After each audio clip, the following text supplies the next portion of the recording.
welcome in Mary's Life in Australia.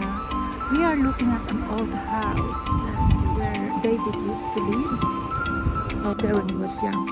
But I just love the design of the house. I can see some clothes hung there. I am warning, I am currently unsupervised. I know it freaks me out too. So it's a very nice house.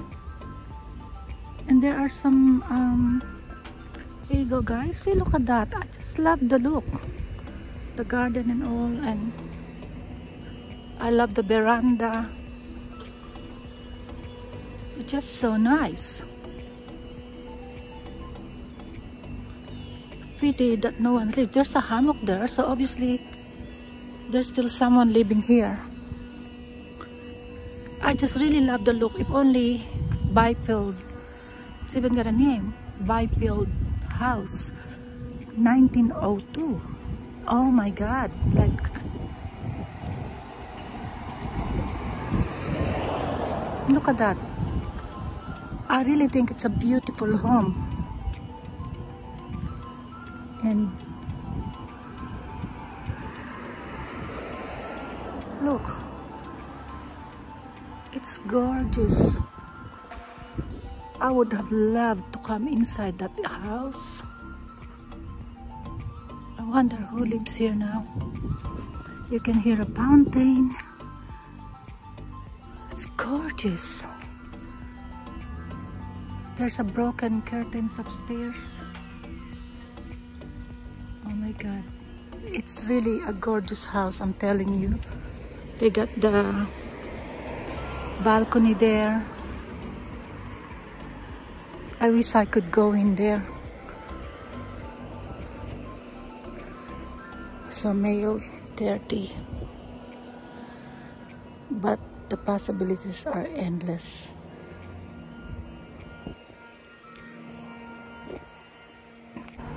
Welcome to Mary's Life in Australia. I am in Northam. Napakagandang bahay nito. Napakaganda. At nandito yung bahay ng asawa ko. House. This is Tudor. Steakhouse? Was before. Maya ng Poison Trio, yun. And this is the town hall. This is where I have all my school exams, my TE tertiary exams here. And then it's the Catholic. You want to see the Catholic Church? This is the town hall. Let's go So there. many old. Marie? It's the Catholic Church. Ayan, Catholic Church in Northam. Wow. Still people visits there. No. And what's this one here? It's a Catholic school. This is a convent. Catholic school? Yeah, Oh, it's a convent. really? It's a convent. St. Joseph. This is a convent. This is a convent school.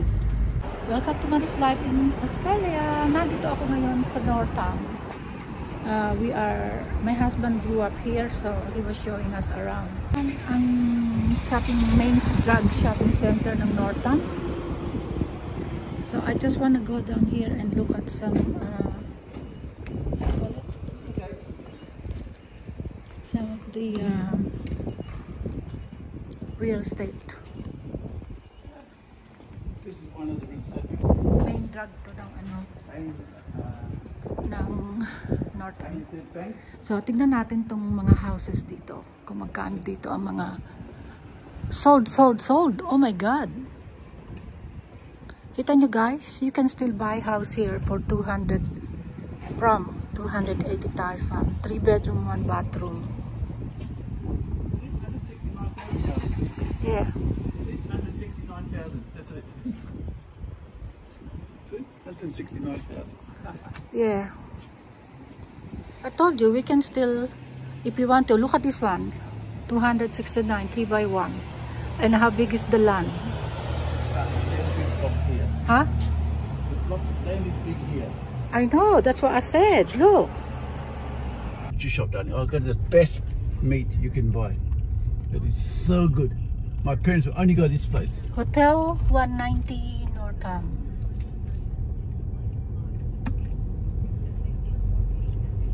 I really want to get in on that freaking house. I want to have a look at that house. even if we offer money, Darling, none of this offer money. Here, I'll just park here as real estate here, okay? that's probably the more modern one. Okay.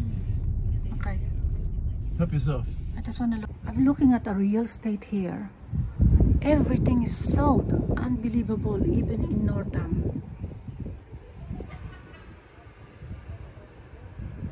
Ayan, may mga land for sale.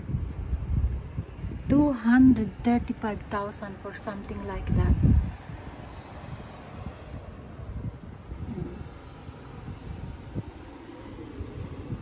Amazing. This is what I'm saying. The real estate is getting too expensive. 620. This is very character home. Oh my God! Everything is sold. You went to Northern Primary School, you know. Just write a nice letter, and then maybe they will, you know. And then You probably know your mom. I think they're all in the cemetery. They're all gone. These new people, they wouldn't know. They wouldn't know. They 30, 35 years. Just to give you the idea of houses here. There, that one. I really want to see. They do the hot balloon here. At the airport, darling. If you go to the airport, you have to go to the airport, do hot air ballooning at the airport. I think that's where they do it. Do you want to see the river, darling? No. It's a hotel. Wow, nice. But it's got the Dome coffee shop now too.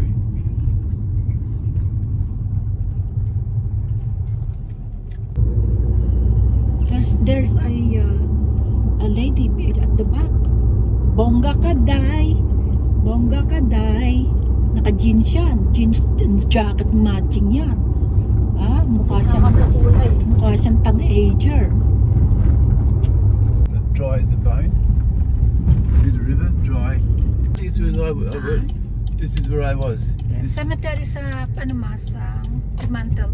Yung kay Lola doon. Alin ko na. Hindi ko pa nakabook ako to view. This is where I went. This is where I went. This is where everybody goes. Have a look up at the hill. Where everybody go to rest. No more problems. No more worries. No more financial. No more fighting. That's it, guys. Slow down. 36,000 days. That's what you have. Slow down. Flower. 36,000 days. Walang bukas na tindahan. Flower. No, it's okay. It's okay. Madam. Show Marie, Tina's father is as well. We'll go up here, then we'll go down there, okay? That's where. Guys, this is where people live to rest. This is how, kahit anong ganda nyo, kahit anong sexy nyo, kahit anong dami ng pera ninyo, dyan din lang ang kalalagyan ninyo. Okay. Guys, nasa sementeryo kami. Yeah, we are in Northam Cemetery.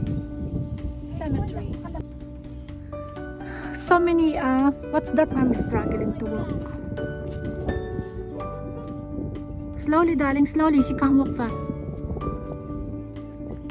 So, here we are. Hi, Mama and Papi. Justy. We are here to visit you today.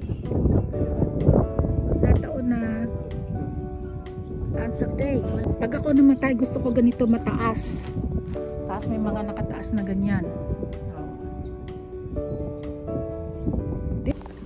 And this is the old burial graveyards, the old section. Look at it, guys. You can tell the difference. Yeah.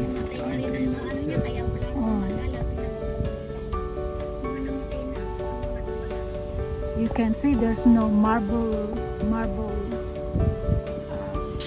Thank you for watching Marie's Life in Australia. Please like and subscribe. Thank you. Bye.